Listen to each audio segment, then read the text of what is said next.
Hello friends, नमस्कार। स्वागत है आपका हमारे यूट्यूब चैनल मंजिल ऑनलाइन गुरु पर।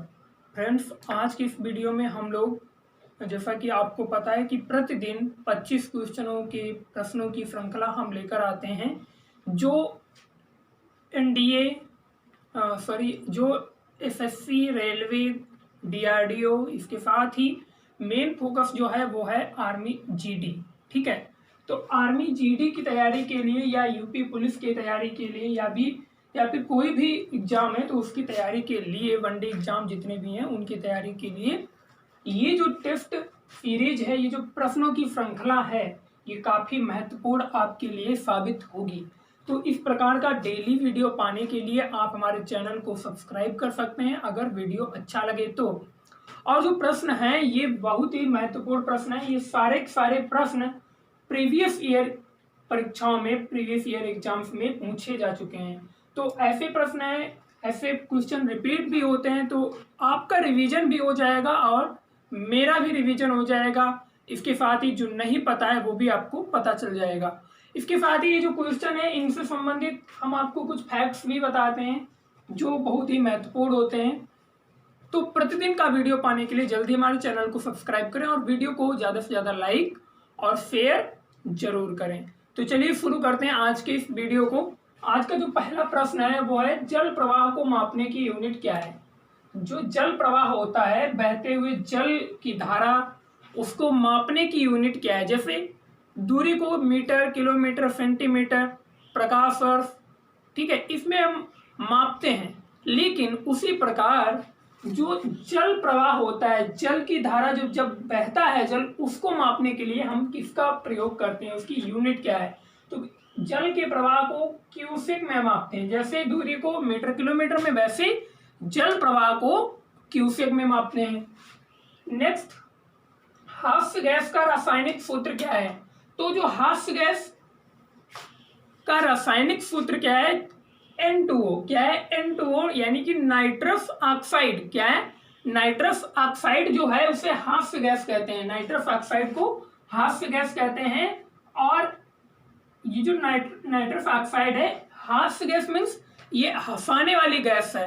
कैसी हंसाने वाली? ये अगर छूट जाए तो आप हंसने लगेगा, आपको हंसी आने लगती है, कोई भी क्यों ना हो। चलिए, प्रश्न नंबर 3, पीलिया रोग किसे प्रभावित करता है? तो पीलिया रोग किसे प्रभावित करता है? पीलिया यकृत को प्रभावित करता है। पीलिया किस अंग को, शरीर के किस अंग को प्रभावित करता है? यकृत को पीलिया प्रभावित करता है। प्रश्न नंबर 4, डांडिया कहाँ का प्रसिद्ध नृत्य है? डांडिया जो नृत्य है वो कहाँ का प्रसिद्ध नृत्य है? देखिए, डांडिया भी पूछा जाता है और भी एक दो नृत्य हैं, वो भी हम आपको साथ साथ बताते चलेंगे। तो इस प्रकार के जो नृत्य हैं, तो इनसे क्वेश्चन बनता है डांडिया कहाँ का है। डांडिया जो है आपका गुजरात का है। अब यहाँ पर पूछ लिया जाए, एक भांगड़ा शब्द आता है। क्या? भांगड़ा कहाँ का नृत्य है? भांगड़ा, तो भांगड़ा आपका हो जाएगा पंजाब का। और अगर नौटंकी की बात की जाए तो नौटंकी अपने उत्तर भारत में, खासकर उत्तर प्रदेश, नौटंकी जो है ये उत्तर प्रदेश की ओर होती है। ठीक है, तो डांडिया कहाँ का है? गुजरात का है। प्रश्न 5, नाट्य शास्त्र के रचयिता कौन है? तो नाट्य शास्त्र के रचयिता जो है फ्रेंड्स वो है भरत मुनि। कौन है? भरत मुनि। भरत मुनि जो है नाट्य शास्त्र के रचयिता है। प्रश्न नंबर 6, रणजी ट्रॉफी का संबंध किस खेल से है? तो रणजी ट्रॉफी आपने सुना होगा खूब, तो उसका संबंध किस खेल से है? क्रिकेट के खेल से। जो लोग क्रिकेट के दीवाने हैं उनको तो पता ही होगा। प्रश्न नंबर 7, महावीर का प्रथम शिष्य कौन था? महावीर का प्रथम शिष्य कौन था? महावीर यानी कि महावीर स्वामी जिन्हें कहते हैं, जो जैन धर्म के 24वें तीर्थकर थे। जैन धर्म के 24वें तीर्थकर थे। इनका जो प्रथम शिष्य था वो, उसका नाम क्या था? जमाली। जमाली जो था ये इनका दामाद भी था और इनका प्रथम शिष्य भी था। ठीक है, जमाली जो था महावीर का दामाद था और प्रथम शिष्य था। और ये महावीर जो थे 24वें तीर्थकर थे, सबसे अंतिम तीर्थकर थे। ठीक है। प्रश्न नंबर 8, अफ्रीका को यूरोप से पृथक करता है? तो अफ्रीका महाद्वीप को यूरोप महाद्वीप से पृथक करता है। देखिए, एक तो आपकी जो स्वेज नहर है, कौन सी? स्वेज नहर, आपने सुना होगा स्वेज नहर, इससे पहले हमने पढ़ाया था आपको।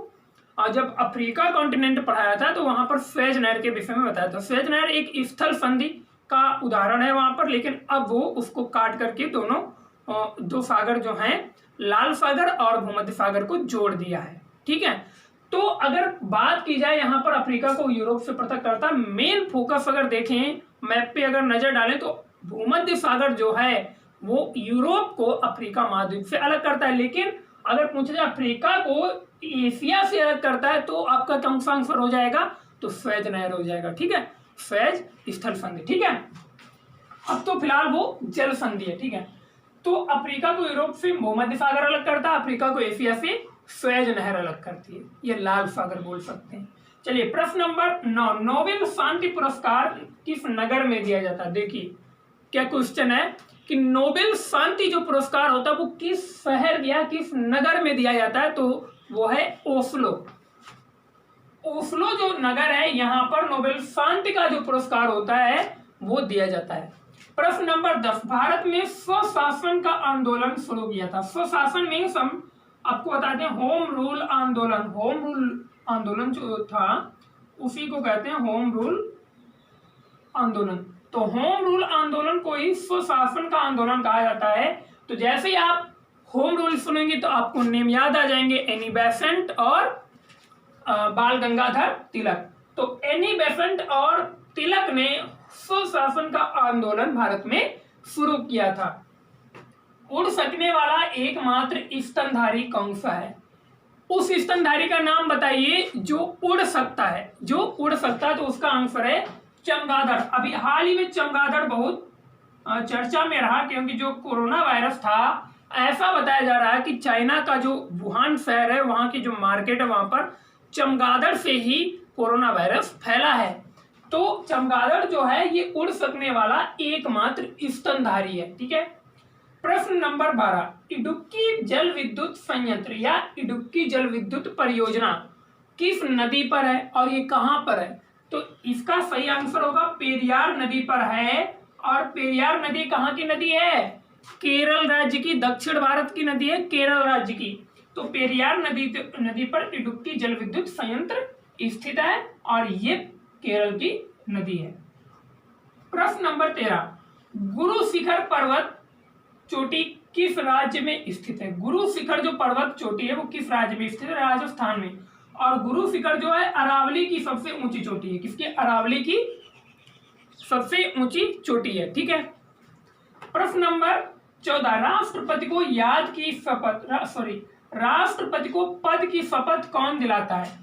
तो राष्ट्रपति जो होता है उसको पद की शपथ कौन दिलाता है, CJI, chief justice of India, Bharat का मुख्य न्यायाधीश जो होता है वो राष्ट्रपति को पद की शपथ दिलाता है। प्रश्न नंबर 15, भारत का अंतिम गवर्नर जनरल कौन था। भारत का वायसराय नहीं पूछा गया, भारत का अंतिम गवर्नर जनरल कौन था, तो वो थे अपने भारतीय ही चक्रवर्ती राज गोपालाचारी। सीराज फीमिंग्स चक्रवर्ती राज गोपालाचारी। प्रश्न नंबर 16, किस माध्यम में प्रकाश का वेग न्यूनतम होता है। प्रकाश का वेग न्यूनतम होने का मतलब कौन सा माध्यम है जिसमें प्रकाश जो होता है बहुत ही धीमी गति से चल पाता है, तो वो है कांच। कांच में प्रकाश का वेग जो होता है सबसे कम होता है। प्रश्न नंबर 17, विटामिन सी का रासायनिक नाम क्या है। तो विटामिन सी जो होता है उसका रासायनिक नाम एस्कॉर्बिक एसिड है। क्या है, एस्कॉर्बिक एसिड है। और ये बहुत सारी परीक्षाओं में पूछा भी गया है। अब यहां से एक और क्वेश्चन बनता है कि विटामिन सी का सबसे उत्तम स्रोत है। बहुत बार प्रश्न पूछा गया विटामिन सी का सबसे उत्तम स्रोत कौन सा है, तो उसको बोला जाता है आंवला। ठीक है, आंवला जो है विटामिन सी का सबसे उत्तम स्रोत है। और इसकी कमी से, विटामिन सी की कमी से दांतों से संबंधित रोग होता है जिसे हम लोग बोलते हैं स्कर्वी। इसमें मसूड़े फूल जाते हैं और मसूड़ों से खून आने लगता है, बदबू आने लगती है, तो ये होता है स्कर्वी रोग। और इसको कम करने के लिए, ठीक करने के लिए जरूरी है विटामिन सी। अगर आप चाहते हैं कि स्कर्वी जैसा गंदा रोग आपको ना हो तो आपको विटामिन सी की मात्रा भरपूरी से लेते रहना चाहिए। प्रश्न नंबर 18, शुष्क बर्फ। शुष्क बर्फ से भी ये सारे प्रश्न जितने भी हैं सब पूछे गए हैं, बहुत इंपॉर्टेंट प्रश्न है। तो शुष्क बर्फ जो होता है किसे कहते हैं? तो जो ठोस कार्बन डाइऑक्साइड होती है, क्या ठोस कार्बन डाइऑक्साइड को ही क्या कहते हैं? शुष्क बर्फ कहते हैं। ठीक है। प्रश्न नंबर 19, सड़े हुए अंडे जैसी गंध वाली गैस है, तो ऐसी कौन सी गैस है जिसमें कैसी बदबू आती है? जैसे अंडा सड़ जाता है वैसी बदबू आती है। तो ऐसी कौन सी गैस है? वो है हाइड्रोजन सल्फाइड। हाइड्रोजन सल्फाइड जो गैस है, ये अगर लीक हो जाए तो आप नहीं पहचान पाएंगे कि ये यहाँ पर अंडा सड़ा हुआ है या फिर हाइड्रोजन सल्फाइड गैस छूटी हुई है। ठीक है।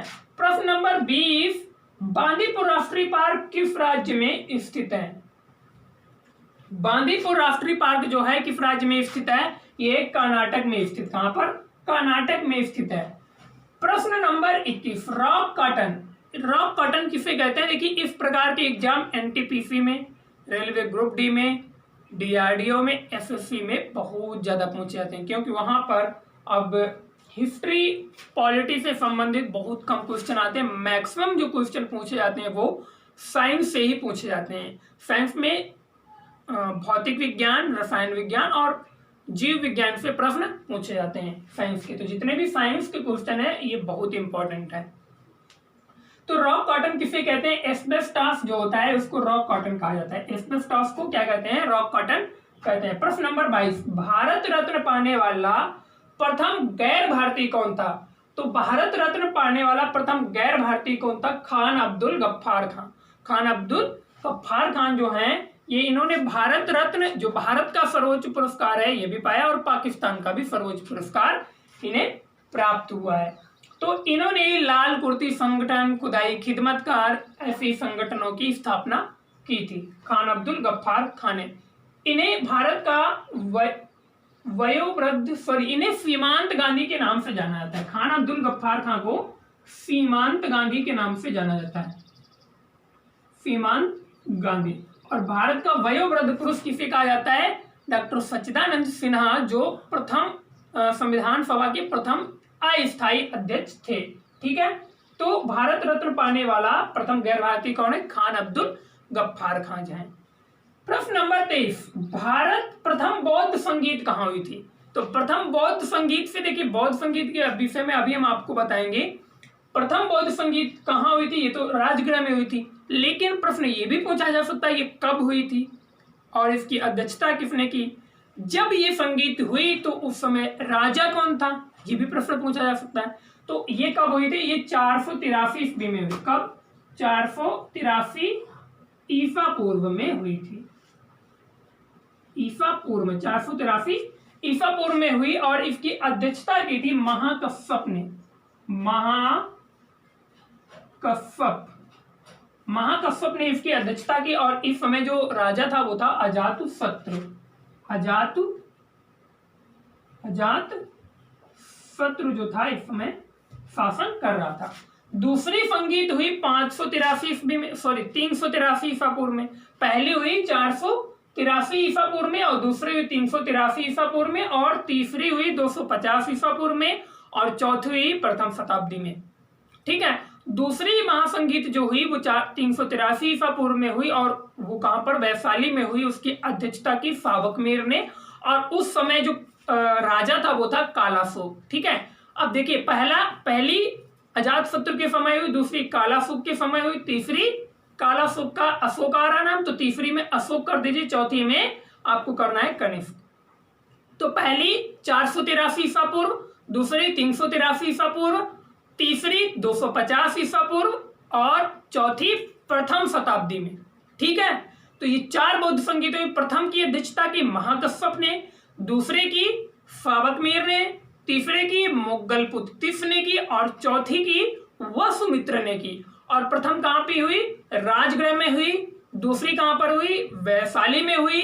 तीसरी हुई पाटलिपुत्र में और चौथी हुई कुंडलवन कश्मीर में हुई। ठीक है। तो ये जो कुछ महत्वपूर्ण बौद्ध संगीतियों से प्रश्न बनते हैं। तो प्रश्न नंबर 24, भाप अंगार गैस एक मिश्रण है। एक गैस होती भाप अंगार गैस, वो किन गैसों का मिश्रण है? तो वो है कार्बन मोनोऑक्साइड और हाइड्रोजन का मिश्रण है। कार्बन मोनोऑक्साइड और हाइड्रोजन का मिश्रण है भाप अंगार गैस। आज का अंतिम क्वेश्चन, डब्ल्यूटीओ का मुख्यालय कहाँ है? डब्ल्यूटीओ का मुख्यालय कहाँ पर है? तो देखिए डब्ल्यूटीओ दो है, वर्ल्ड ट्रेड ऑर्गेनाइजेशन और एक है वर्ल्ड टूरिज्म ऑर्गेनाइजेशन। तो ये जो है ये वर्ल्ड ट्रेड ऑर्गेनाइजेशन वाला है, ठीक है। तो डब्ल्यूटीओ का मुख्यालय कहाँ है? जेनेवा में है। कहाँ पर है? और जेनेवा कहाँ है? स्विट्जरलैंड में है। कहाँ पे? स्विट्जरलैंड में है। और आज का जो प्रैक्टिस क्वेश्चन है वो ये रहा आपके सामने, अंतरराष्ट्रीय चावल अनुसंधान संस्थान कहाँ है? तो अंतरराष्ट्रीय चावल अनुसंधान संस्थान जो है वो कहाँ पर है? तो इसका आंसर आपको कमेंट बॉक्स में देना है और जल्दी से दें। जैसे ही आप वीडियो देखें, वीडियो को पूरा देखें और अंत तक देखें और लाइक और शेयर जरूर करें। और मिलेंगे नेक्स्ट वीडियो में, तब तक के लिए दीजिए इजाजत। नमस्कार।